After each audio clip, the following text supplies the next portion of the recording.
Hello, I'm Sandy Arnett.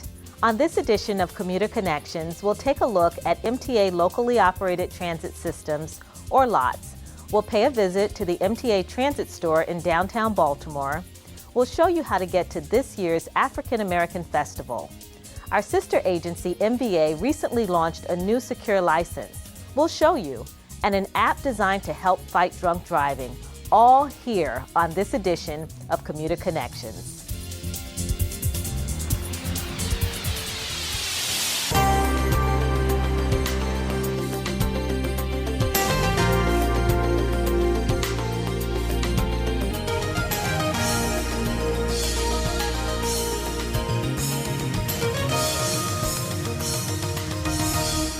Welcome to Commuter Connections.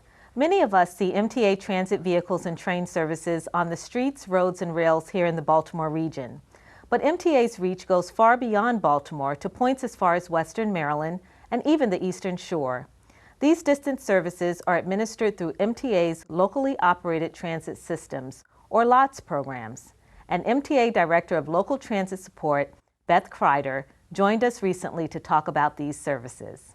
Welcome, Beth. Thank you for coming and joining us on the show. Thank you, Sandy. It's a pleasure to be here. Now tell us, what exactly is the locally operated transit system, or LOTS?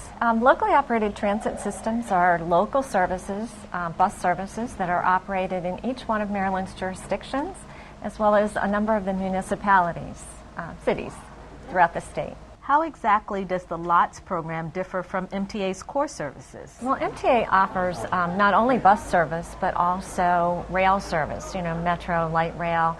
The local systems are strictly bus services. And I always like to say they have the same challenges and the same obstacles that a larger agency like MTA has, but just on a very different scale. They have fewer resources where we have, a number of people doing one job. They have one person sometimes doing 5 or 6 jobs. Oh, wow. So it's the same type of service, same type of issues, just on a different level. So roughly how many people take advantage of the LOTS program in Maryland? Goodness, across the state, the locally operated transit systems collectively provide more than 39 million trips a year. That's quite significant. Yeah, it really is when you think about it. Ocean City provides over 3 million trips a year, just during the summer months, just to give you an example. I can imagine. So with the service available in Maryland, would you say all of the counties have a LOTS program in place? Yeah, they do. In fact, some of them work in partnership with each other to provide the service, but every county has locally operated transit service, as do a couple of the municipalities like Ocean City or the City of Annapolis, even Baltimore City. Their Charm City Circulator is one of our local systems. So you mentioned the funding. How much funding do we provide to the LOTS program each year?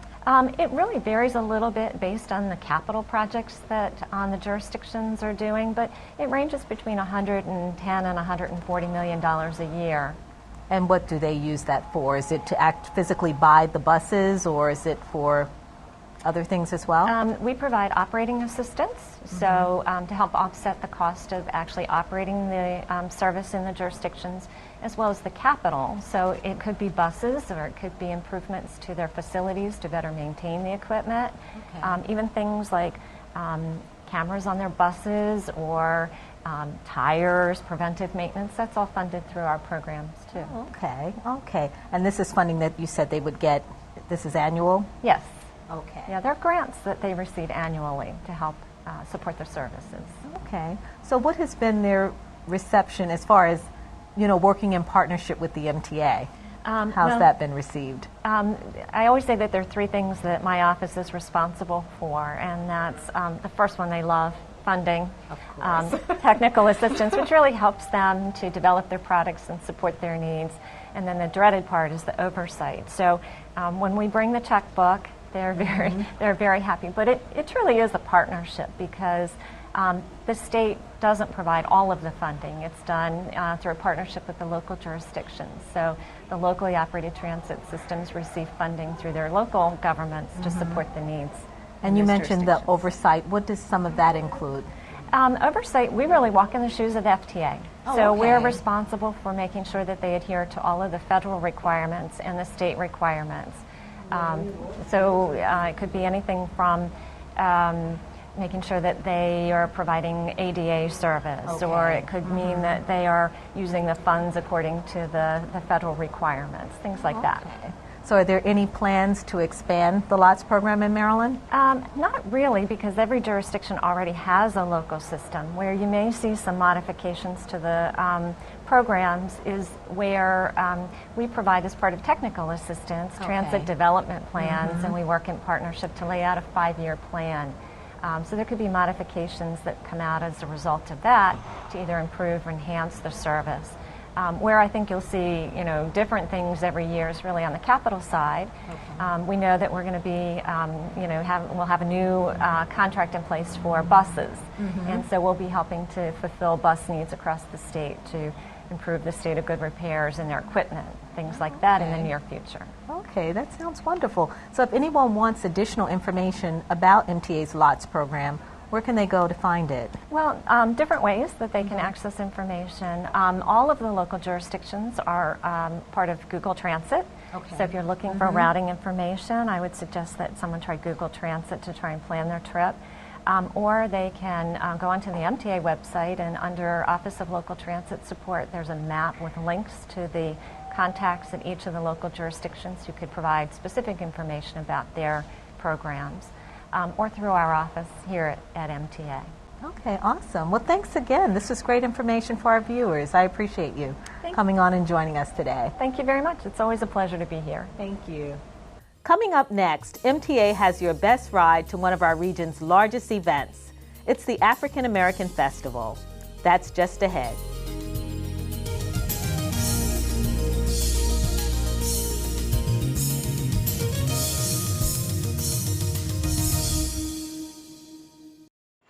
Did you know kids who play outdoors have healthier lungs? Totally. Did you know that boys that play with dolls make better husbands? My son has lots of dolls. But did you know terry cloth diapers breathe better? I did. It's totally true. Oh, yeah. Did you guys know statistically friendly kids have more friends? Yeah. That's obvious. Did you know most people think they're using the right car seat for their kid, but they're not? Parents who really know it all know for sure that their child is in the right seat. Visit safercar.gov/the-right-seat to make sure your child is protected.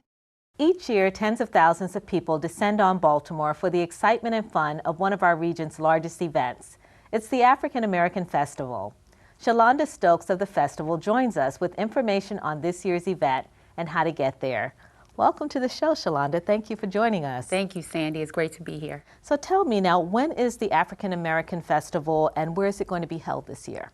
The African American Festival takes place July 2nd and 3rd this year, so it's over the 4th of July weekend, and it's taking place at the Camden Yard Sports and Entertainment Complex. So that's in between M&T Bank Stadium and our baseball stadium. Okay. Now I know location is important, so how important was it to have the festival staged downtown, particularly near Camden Yards? It's very important to have it staged downtown, particularly because of our economic impact. We found out over the past, I think, 5 or 6 years that we have a large portion of people that's coming from out of the area, and so they're riding the MTA and different transportation to get here. They're coming down 95, and so having a location downtown makes it very accessible for people to come. So tell me, what are some of the best ways to get to the festival? Well, what's so great about the audience this year is we found out they're coming from all over. So for people coming from the West Coast and all other points, they can definitely catch a plane and then they can light rail from the airport to the festival. And then for people that are here from points north and south, I mean, we have from Hunt Valley, and everywhere else they can catch the light rail in. Or the Metro. I'm out in Owings Mills, you can do some things in Metro down, and then there's always the bus service. So there's no reason that people should not be able to. Right, they should not be able to get there. And we have, in terms of parking, we have it, but it's much easier if people ride the Metro. Right, and then they don't have to fool with that. Absolutely. So what is the cost for the festival this year, and what are some things that people can expect to see and experience? The amazing thing about this festival, and Mayor Rawlings Blake wanted to make sure it remained true, is this festival is absolutely free for people to come. And so you get the likes of Common, and Mary, and Angie Stone, and Joe Guapale, Ro James, Anthony Brown, and Group Therapy, hosted by Vivica Fox and Jonathan Slocum, and you get that all for $0. Yeah, Right? so it's an amazing event, and we continue to keep it free. The city wants to make sure that this remains a staple for Baltimore City. Wow, that's awesome. So how long has the festival existed? It's a phenomenal question this year because this year we're actually celebrating 40 years. So 40 years in Baltimore. As you know, it's had a number of names. Some people still call it AFRAM or the Heritage Festival and all of these things, but the African American Festival has really been a staple in our community, bringing not only the talent that I mentioned, but also just dynamic experiences. And so this year we have some more amazing things that we're bringing to the footprint with Brown Girl Village and STEM Nation. We have a beauty bar. We have an empowerment zone, and then have some really great things, I think, that really respond to what's happening to Baltimore overall. So are these events for all ages? We have A lot of young people are encouraged to attend as well. Absolutely. It's a family event that's a part in our theme. And so everything from a kids zone with rides and games all the way through a community connections piece that we're doing with the Baltimore City Police Department and the community overall, where they're going to do some fun games together through, some things, those conversations for the adults and the entertainers and stuff like that. Okay, that's great. So how many people does this event normally attract each year? We get hundreds and thousands of people over 2 days. So this is probably the largest free cultural festival on the East Coast. And what really is exciting, especially for our sponsors and partners, is that people come out and they really want to engage. Okay. And you'll have vendors? Tell us about some of the vendors that'll be there. Well, you have to start with the food. Now, Of course. You have to start with the food. One of the things that we have that's new to the festival this year is a culture village. And so in addition to dynamic entertainment and experiences that really highlight our culture, it's food from across the globe as well. So we have, the food at this festival is amazing. So for everybody, if you fast before you come, make sure that you can do that. Absolutely. Okay. So tell us, what are the hours for the festival over the 2 days? The festival takes place on Saturday. We open at noon and we close at 10 p.m. And on Sunday, we open at noon and we close at 9 p.m. And it's non-stop entertainment all day. So we want them to get there early. We have some amazing sponsor activations. Something like this wouldn't be possible without our sponsors. Visit Baltimore. We have Under Armour, Comcast, Xfinity. We have Music Choice, Care First, Colgate, and we have the Army doing an amazing activation, and of course the MTA. And so we really want people to come out because our sponsors have, with their activations, it's some things that they won't want to miss. That sounds awesome. Well, I am glad that you were here to tell us a little bit about this. And if people want more information, where can they find it? They can find us on the web at africanamericanfestival.net. And then we also have a Facebook page, an Instagram page, and a Twitter page, all at Be More AAF. So they can do that, and then they can always call our office if they're not online, which I don't know anybody who's not online, but if they're not, they can call our office at 410-244-8861. Okay, Shalonda, thank you again, and good luck with the festival this year. Thank you so much. MTA's focus is to provide world-class customer service each and every day throughout its various points of customer contact. That includes the MTA Transit Store, where hundreds of MTA customers visit for transit products and services to assist them in their commutes. I recently met with the manager of the store for a look at its part in transit and customer service. Welcome to Commuter Connections. Thank you so much. Now tell me, where exactly is the MTA Transit Store located, and what are some of the products that customers can buy here? Well, we're centrally located in downtown Baltimore, right on the corner of Baltimore and St. Paul Street. You'll enter the William Donald Schaefer building that's located 6 St. Paul Street. And you're coming in on the lobby level. That's where you'll find the transit store, where you can purchase a litany of our pass products, whether it's monthly pass, weekly passes. You can also purchase your Charm Card, which is our smart card feature for our customers. And what days of the week is the transit store open, and what are your hours of operation? Well, we're open Monday through Fridays from 8:30 to 4:30. However, during the pass sales period, we're open from 8 to 4 Monday through Fridays. And roughly how many people would you say you serve on a daily basis? Hey, we have hundreds of people coming into the transit store. That's quite a few. Depending on the pass sales period, if we're selling our monthly passes, that volume will greatly increase. Oh, okay. So now, are there other ways that people can get their transit passes? Is it just by coming to the store, or can they go online? Well, sure. You can always go online at www.mta.maryland.gov and click onto our site to purchase our pass products. We also have a litany of other consignment contract vendors who sell our products as well. For an example, Lexington Market East. You can just walk in Lexington Market East, you can purchase your pass there. Okay. Is it a similar setup to what you have at 6 St. Paul Street? Yes, very similar in that they sell the same products during the same period. And if I'm not mistaken, even a charm card features there as well. Oh, okay, awesome. So roughly how many employees does it work in the transit store? Well, the transit store, we have 3 windows for our clerks, and they deal with the daily transactions of pass sales. We also have 2 accounting clerks. They deal with the accounting part of what we do, the reconciliation of each deposit.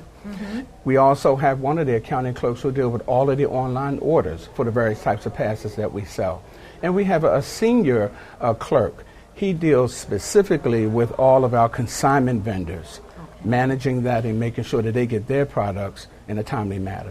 And with the customer, customers at the county, it's cash, credit, however they want to pay. Sure. They have options. Sure, there's options: cash, credit, checks. Okay. Yes. We Okay, so you do take personal checks? Sure, we do. Okay, that's wonderful. So, what would you say, is one of the biggest challenges of running the transit store?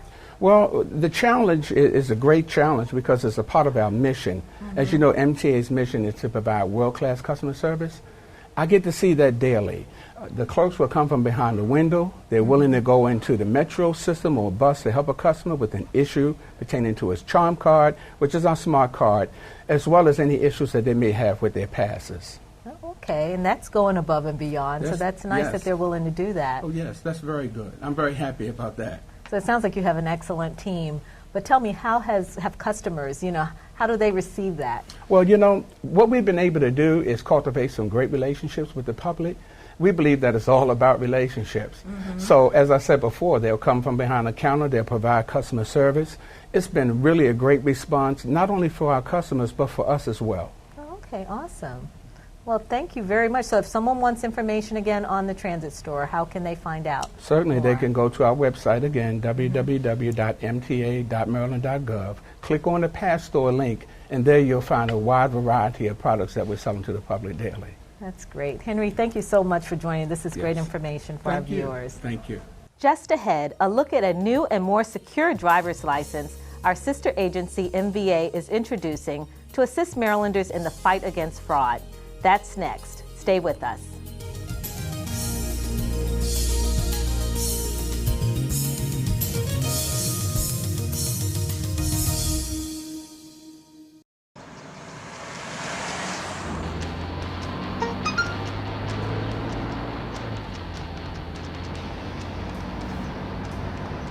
The average text takes your eyes off the road for nearly 5 seconds.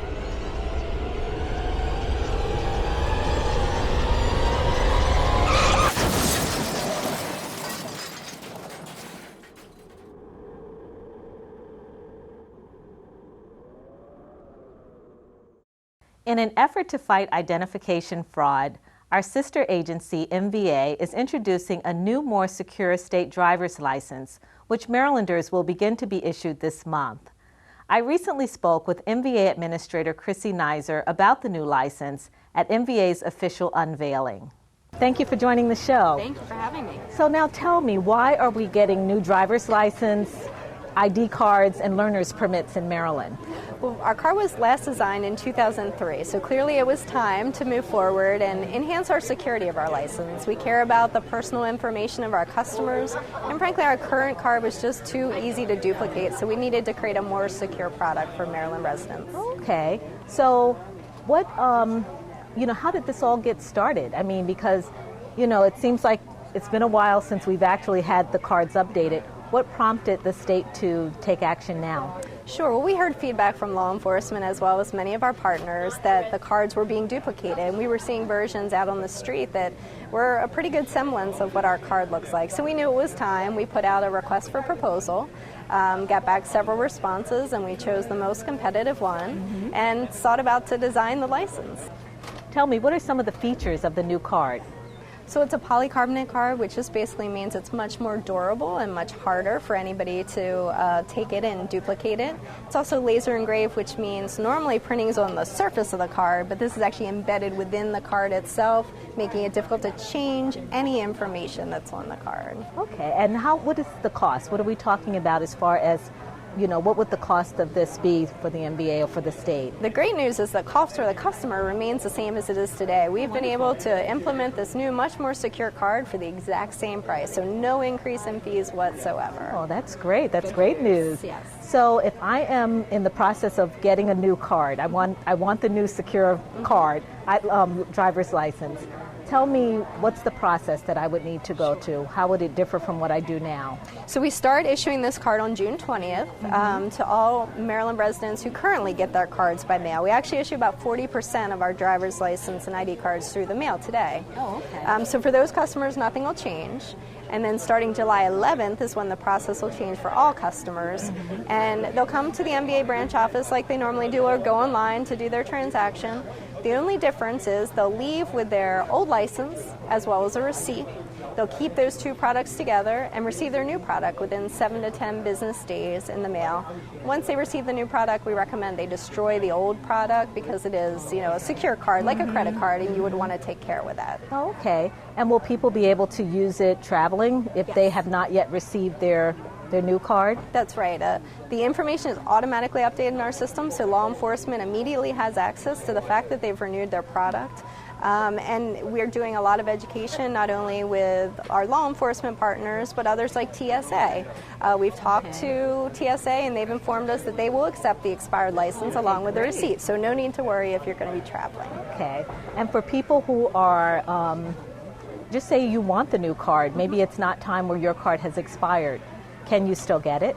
Yes, after June 20th, you could go online and you can get a duplicate driver's license. Costs a fee of $20, but if you want to get the new, more secure product, you're welcome to do so at that time. That sounds great. Now, where else outside of Maryland are these new cards offered? So we actually have the most secure card in the country here in terms of the security features that we've embedded in the card. In terms of the process of mailing cards, there are about 30 other states that are already doing that process, and many of them are surrounding states. So customers throughout the country are used to this different process, and Maryland residents, again, 40% of them are already getting them that way today. Okay, and your slogan for this, Maryland Protected, Maryland Proud? That's right. We're very proud, obviously, of all of our Maryland symbols on here with the crab and the State House and the Oriole bird.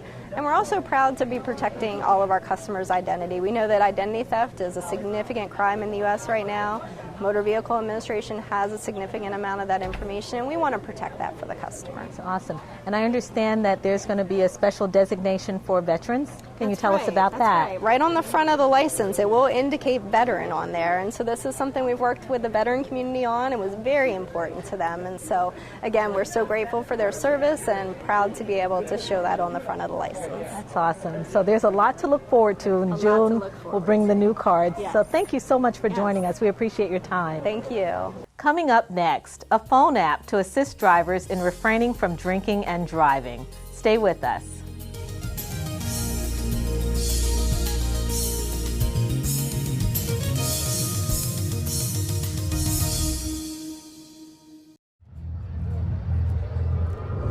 Looking for these? You drive buzzed. It could be one very expensive ride. First, you gotta make bail. Then pay me to get your car back. Your insurance premiums will go through the roof. And my legal fees just keep adding up. All told, it could end up costing you $10,000. Buzzed, busted, and broke. Because buzz driving is drunk driving. A number of people are unfortunately killed on Maryland roads and highways each year due to drunk driving. These deaths are certainly preventable, as drivers don't have to drink and drive. There is a recently developed smartphone app available to assist drivers with information related to drinking. It's called the ENDUI app. And MTA IT Chief of Client Services, Susan Shaw Blake, an active member of MAD, Mothers Against Drunk Driving, joins us with more on the app. Welcome to Commuter Connections, Susan. Thank you. So tell me, how long have you been a member of MAD, and what got you involved? It's been over 20 years. This November will be 24 years that my father was killed in a drunk driving crash, just coming home from work about 8:30 at night. A full-size pickup truck crossed the center line and hit his Toyota Corolla. Oh, wow. And I was told right away there was a pair of teachers on the scene and one left to help him. They said pretty quickly the police were there, the fire department was there. He had come to and he wanted to get out of the car, but they had to use the jaws of life to get him out of his vehicle. Then they took him on the helicopter to shock trauma. He was in shock trauma for 6 days, and due to the severity of his injuries, he passed 10 minutes to midnight, and that year midnight was Thanksgiving. Oh, wow. So he was buried a day before his 61st birthday. Wow, so this is something very important and true to your heart. Yep. And I became involved in MAD because probably the first couple of months I went to monthly MAD support groups where there were other people that had lost family members. Tell me a little bit about MAD and its mission. MAD's mission is basically to end drunk driving, and now it's also to fight drug driving. And they support the victims like they have with myself, you know, with the monthly support group meetings. And then they're also trying to deter the underage drinking. Right. So how big of a problem is the drinking and driving? And I guess there's a lot of even just distracted driving going on now. Right. And even our friends from Maryland Highway Safety are the ones that had that NDUI app developed. Mm-hmm. And they were talking to me, and they told me over a year ago that distracted driving has surpassed drunk driving. So tell me a little bit about with the ENDUI app. Mm-hmm. What is it? How did it come about? And where can someone find it if they're interested in you know, having it installed on their smartphones? Maryland Highway Safety had this developed, and they announced, I guess it was 2 years ago in December. Mm-hmm. And you can get it for free, download it from either Google Play or the App Store. You put it on your phone and it works with your contacts because you can designate who is going to be your designated driver. So you can select a couple people, and you can either text them a message like I need a safe ride home, or call them. And the biggest thing is for it to work is to plan ahead, because you want to make sure your designated driver's not at the movies. Mm-hmm. They're not in Ocean City when you're saying like, hey, I need a safe ride home. And it has features where you can tell it your sex, your weight, how many drinks you've had, and it will give you an estimate of like what your blood alcohol level is. You know, MAD is not against drinking, just drinking and driving. Mm-hmm. So if you're not going to have a designated driver or call a cab or Uber or something like that, use public transportation. Because this feature will let you do that. You can say public transportation, you can say whether you're in Baltimore or Washington, and it will pull up the MTA or the Washington website. Oh, okay. So you can look at the buses, the metro, the light rail. But like you said, a lot of it is just planning ahead and right. And the best thing is, a lot of times people will choose their designated driver as the person that had the least. Instead of, no, it's got to be the person that had nothing, because mm-hmm. you are too important and your friends to be under any type of influence. You want to get them home safely. And it all ties in with the MTA mission statement of providing safe, efficient, reliable transportation. One of the things I'll tell, like when I speak to people in high school, as well as court-ordered offenders, I'll say, you know, take 5. Mm-hmm. 5 seconds to think before you act. Right. 5 seconds to think, can my actions possibly harm myself or somebody else? Right.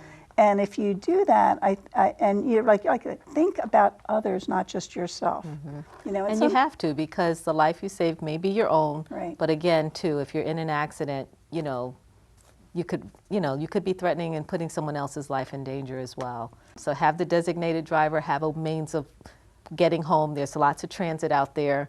Just be safe. Susan, thank you so much. I appreciate you coming on and telling us about this. This is really good and important information. Thank you for joining us. We've come to the end of another Commuter Connections program. Thanks for joining us. We'll see you next time. Take care.